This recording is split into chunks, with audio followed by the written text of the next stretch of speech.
Хайырлы иртә. Татарстан дәүләт телевидениесенең яңалыклар чыгарылышын башлыйбыз. Студиядә Гөлназ Ибраһимова безнең бүгенге чыгарылышта. Татарстанда юллар яңара. Заманча салынган юлны президентыбыз белән бергә хәбәрчеләребез дә күреп кайтты. Алар файдалы киңәшләр, борчыган сорауларга җавап табып аңлатмалар бирә. Яшь әниләргә ярдәм итүче игелекле блогерларны социаль челтәрләрдән табып була. Арабыздан киткән язучының гаиләсенә мактаулы исем билгесе тапшырылды.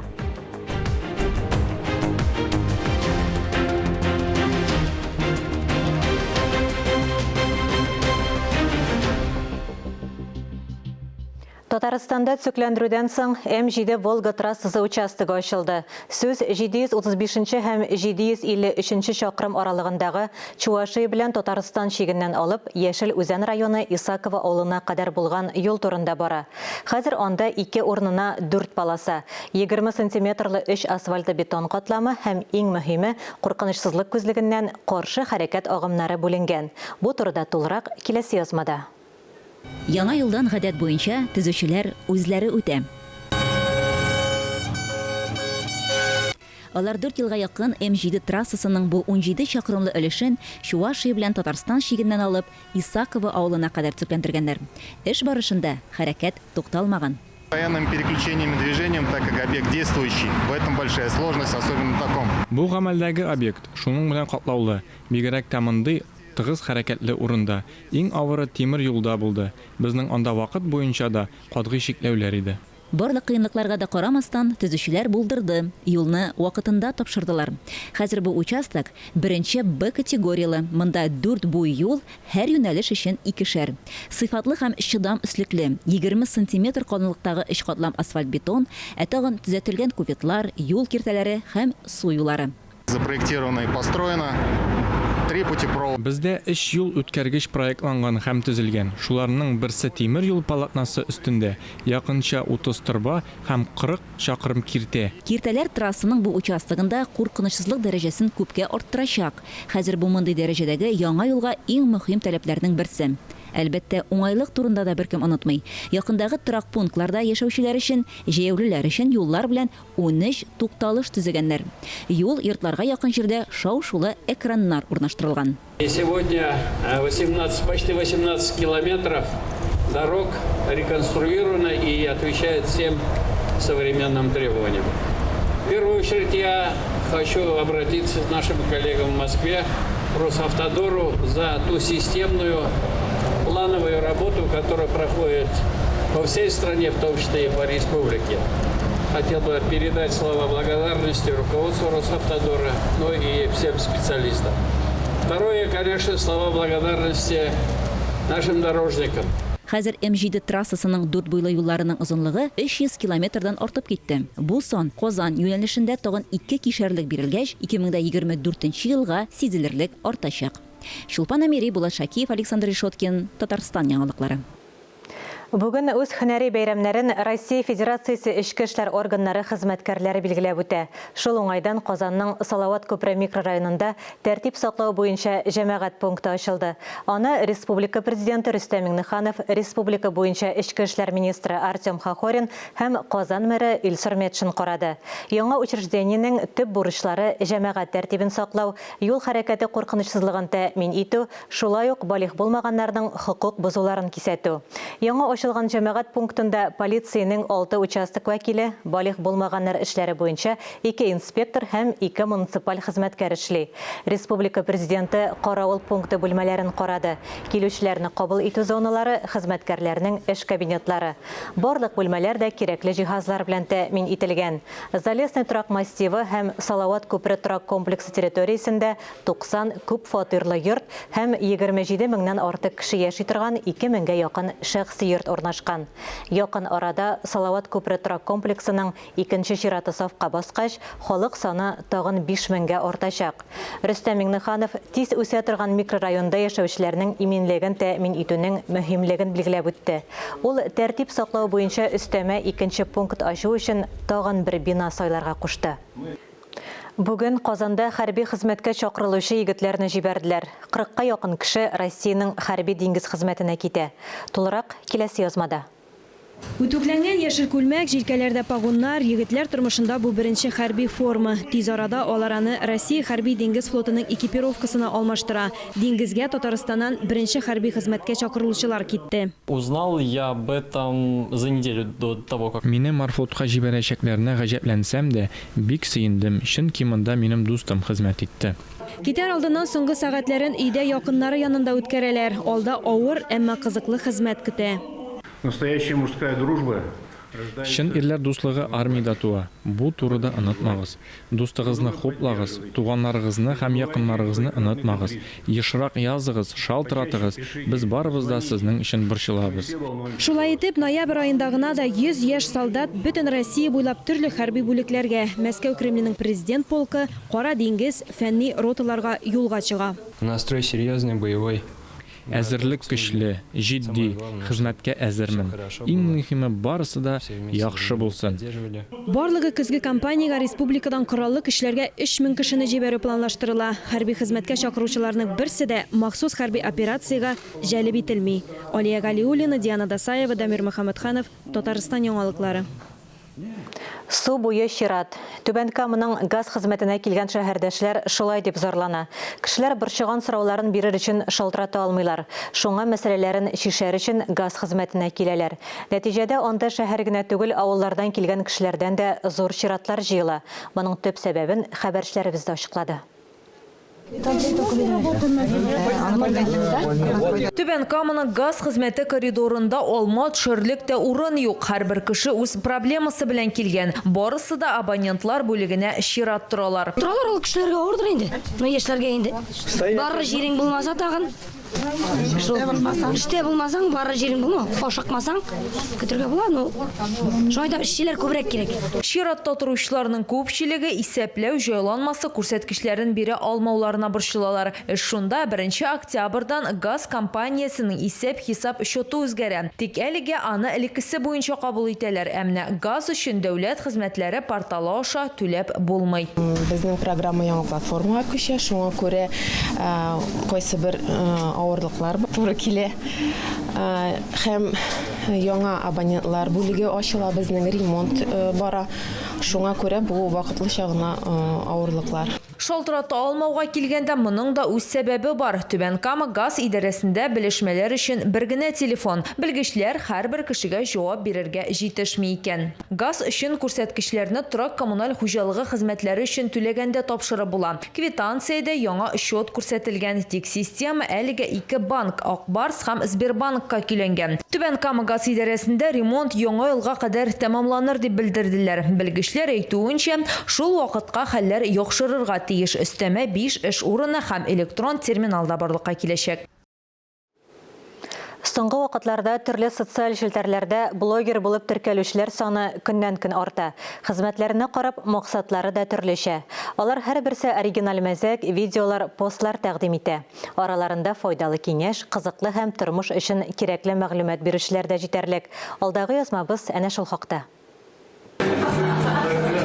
Ана бийек исем, нәрсә җитә ана булуга, хатын кызның бөтен матурлыгы, бөтен күрке ана булуда, дип язган шагыйрь. Нинди матур сүзләр, нинди тирән эштәлек, берничә шигъри юл белән Хади Такташ аналарны буй җитмәс биеклеккә күтәргән. У нас в Республике Татарстан единственный перинатальный центр 3-го уровня. Безнең Казандагы перинаталь үзәк иң алдынгыларның берсе. Үзәк бик авыр хәлдә калган пациентларны да дәваларга алына.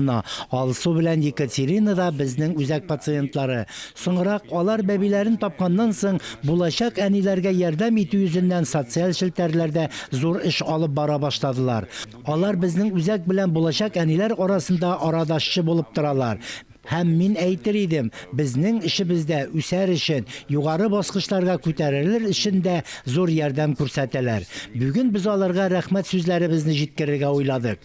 Кирәкле эш башкаралар. Төрле сәбәпләр аркасында бала табу процессы нинди якка үзгәрүенә карамастан кичекмәстән бала табу йортына эләгергә кирәк. Чөнки туачак һәм туган баланың сәламәтлеге беренче мизгелләрдә күрсәтелгән табиблар ярдәменең нинди нинди булуыннан тора. Казанда мындай сабыйларга югары сыйфатлы ярдәм республика клиник хастаханәсенең перинаталь үзәгендә күрсәтелә. Биредә балалар реанимациясендә иң заманча җиһазлар, барлык тиешле аппаратура һәм квалификацияле белгечләр бар. 2015 елда мин бәби табырга шушы хастаханәгә килдем.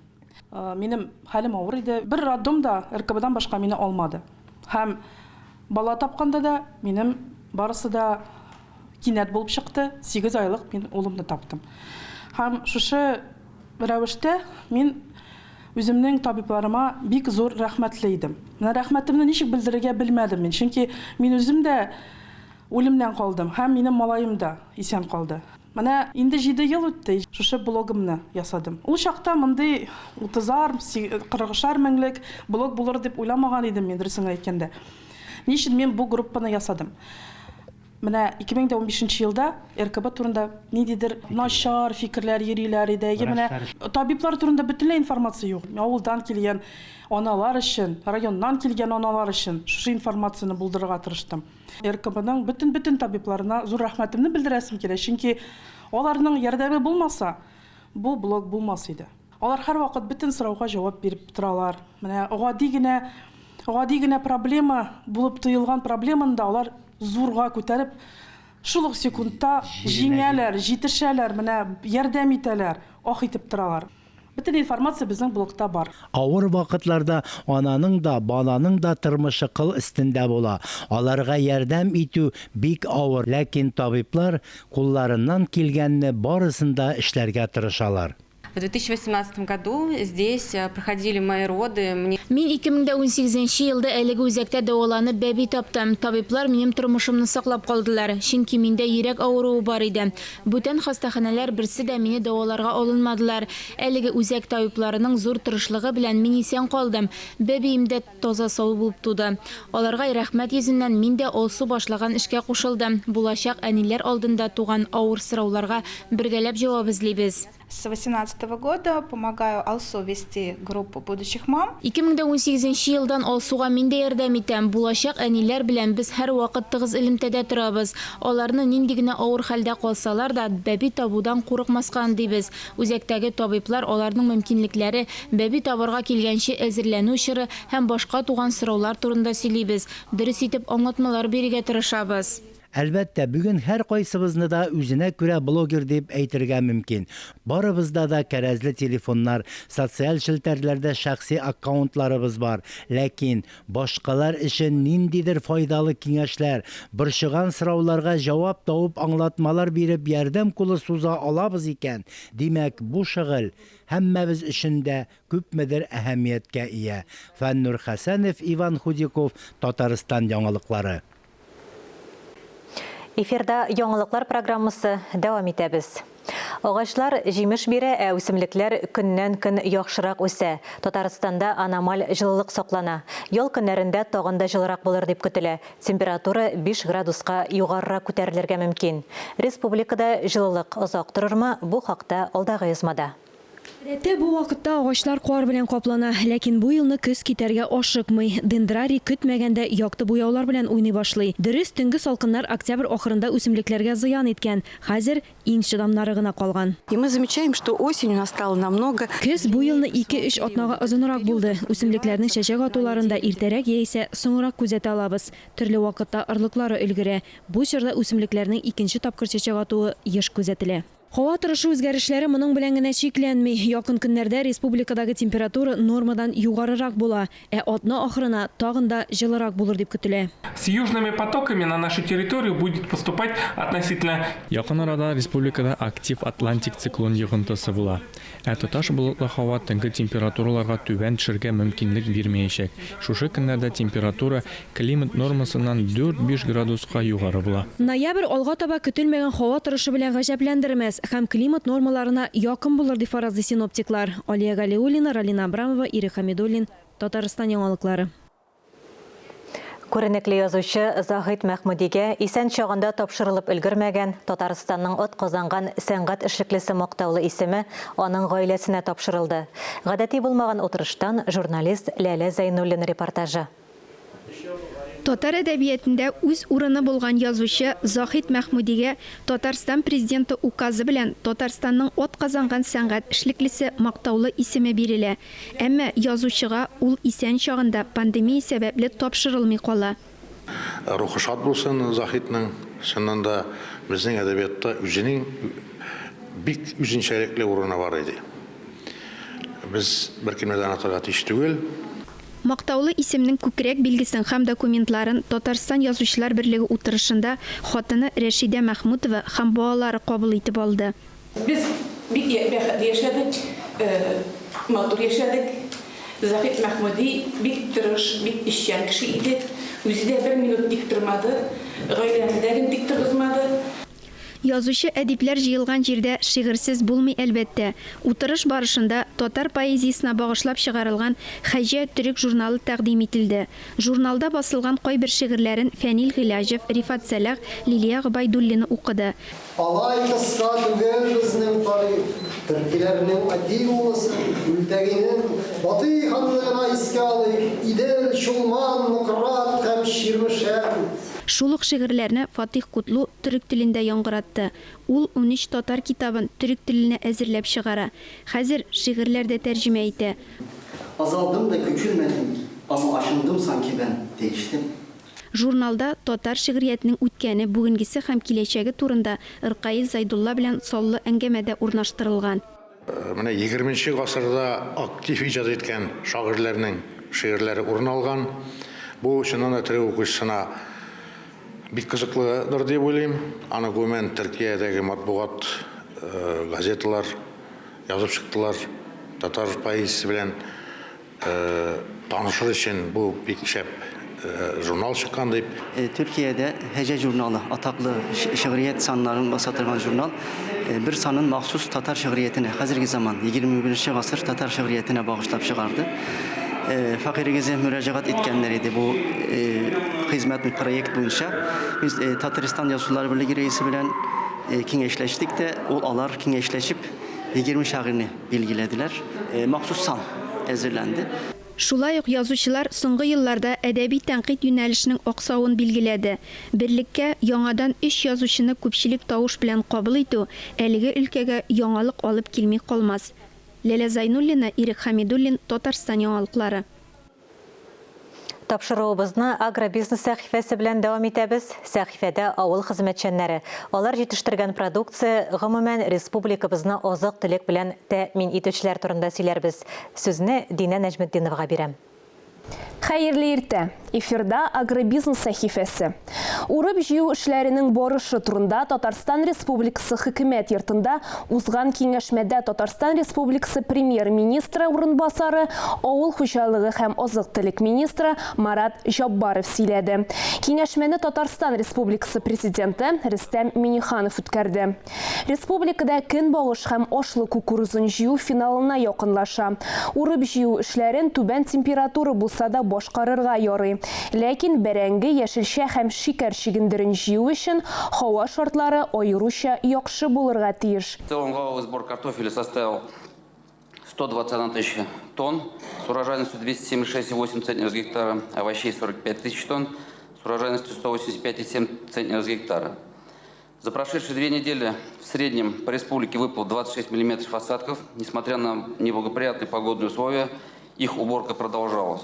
За этот период убрано 480 гектар картофеля, 429 гектаров овощей. Работы проводились в основном в ночное время при минусовых температурах. Согласно оперативной информации, картофель еще не выкопан на площади 187 гектаров, овощи не убраны с площади 68 гектаров. Татарстанның агробизнес кадрларын яңадан әзерләү институтында машиналарны техник эксплуатациялау программасы буенча чираттагы укулар узды. Инженер-техник хезмәт белгечләренең чираттагы партиясы яңа белемнәр үзләштерде. Һөнәри һәм гамәли күнекмәләр алды. Имтиханнарны Татарстан Республикасы авыл хуҗалыгы һәм азык-төлек министрлыгы һәм Казан дәүләт аграр университеты вәкилләре кабул итте. Авыл хужалыгы машиналарының кулланыш үзенчәлекләрен белү, техник яктан камиллеген тәэмин итү белгечләрнең төп бурычы. Нәкъ шушы кадәр тагын да белемнәрен арттыру максатыннан 2 атна дәвамында махсус дәресләр үзләштерелде. Укыту программасы тулаем 252 сәгатькә исәпләнгән. Гади сүзләр белән әйткәндә, машина йөртүче курсларда катнашып күнекмәләрен яңарта һәм үз өлкәсендә белгеч булу өчен истәмә белем ала. Машиналарны техник эксплуатацияләү ничек башкарыла? Техник сервис үсешенең төп нигезләмәләре нинди? Авыл хуҗалыгында машиналар ничек файдаланыла? Бу һәм башка нечкәлекләрне әлеге өлкәнең тәҗрибәле галимнәре аңлатты. Йомгаклау аттестациясе эшендә Татарстан Республикасы авыл хуҗалыгы һәм азык-төлек министры урынбасары Рафаэль Фәттахов катнашты. Ул тыңлаучыларның әзерлеген югары бәяләде. Мы хотим, чтобы эта техника больше прослужила. И это по этому хранению, даже кто в этом году будет какие-то замечания попадать, вплоть до лишения выдачи субсидий на год. Укырга килүчеләр алдында институт ректоры Николай Титов чыгыш ясады. Лаборатор гамәли дәресләрдән соң укучылар имтиханнарын уңышлы тапшырдылар. Яхшы әзерлек һәм яхшы белемнәр күрсәттеләр. Татарстан аграрчылары Алтын көз 2022 агросәнәгать күргәзмәсендә рекордлы санда медальләр алдылар. Шәһәрләрдә традицион авыл хуҗалыгы ярминкәләре дәвам итә. Һәм Тат Агроэкспо 5-нче махсуслаштырылган авыл хуҗалыгы күргәзмәсен уздыру датасы билгеле булды. Мәскәүдә Россиянең иң ире 24-нче Бөтен Россия алтын көз агросәнәгать күргәзмәсе узды. Татарстан экспозициясе күргәзмәдә иң күренекле экспозицияләрнең берсе булды. Катнашучылар арасында Татарстанның мелиорация предприятиеләре, авыл хуҗалыгы кооперативлары, крестьян-фермер хуҗалыклары, инвесторлар, Татарстанның тормышка ашырылган проектлары, фәнни эшләнмәләре һәм гамәли казанышлары, Россия Федерациясе авыл хуҗалыгы министрлыгының иң югары бүләкләре белән билгеләнде. Татарстан экспозициясе Россия хөкүмәте рәисе Михаил Мишустин, Татарстан президенты Рөстәм Миңнеханов, Россия авыл хуҗалыгы министрлыгы башлыгы Дмитрий Патрушев карады. Республика шәһәрләрендә традицион авыл хуҗалыгы ярминкәләре дәвам итә. Казанда алар 14 мәйданчыкта уза. Шәһәр халкы яшелчә, шикәр кымы, он, ит, балык, сөт сатып ала. 8 ярминкә йомгаклары буенча 820 миллион сумлык авыл хуҗалыгы продукциясе сатылган. Ярминкәләр уздыру өчен 8260 автотранспорт берәмлеге җәлеп ителде. Традицион авыл хуҗалыгы ярминкәләре 24 декабрьгә кадәр дәвам итәчәк. Киләсе елның 20-21 февралендә Казан Экспода Тат Агроэкспо казанышларының 5-нче махсуслаштырылган авыл хуҗалыгы күргәзмәсен үткәрү планлаштырыла. Бөтен Россиядән 200-дән артык компания 2 көн дәвамында 30 000 квадрат метрдан артык мәйданда авыл хуҗалыгы техникасын, нәтиҗәле терлекчелек, авыл хуҗалыгы продукциясын эшкәртү, саклау әйберләре күрсәтелер дип көтелә. Эшлекле программаның төп вакыйгасы гадәттәгечә Татарстан авыл хуҗалыгы һәм азык-төлек министрлыгы коллегиясенең киңәйтелгән утырышы булачак. Бу атнага авыл хуҗалыгы тармагына бәйле яңалыклар шулар иде. Мин сезнең белән киләсе атнага кадәр сау булашам. Әлеге сәгатькә шулар иде. Берничә минуттан эфирыбызны хәерле көн Татарстан тапшыруы дәвам итә. Ә без яңалыклар иҗат төркеме бүгенгә сау булашабыз. Үзегезне һәм якыннарыгызны саклагыз. Сау, сәламәт булыгыз.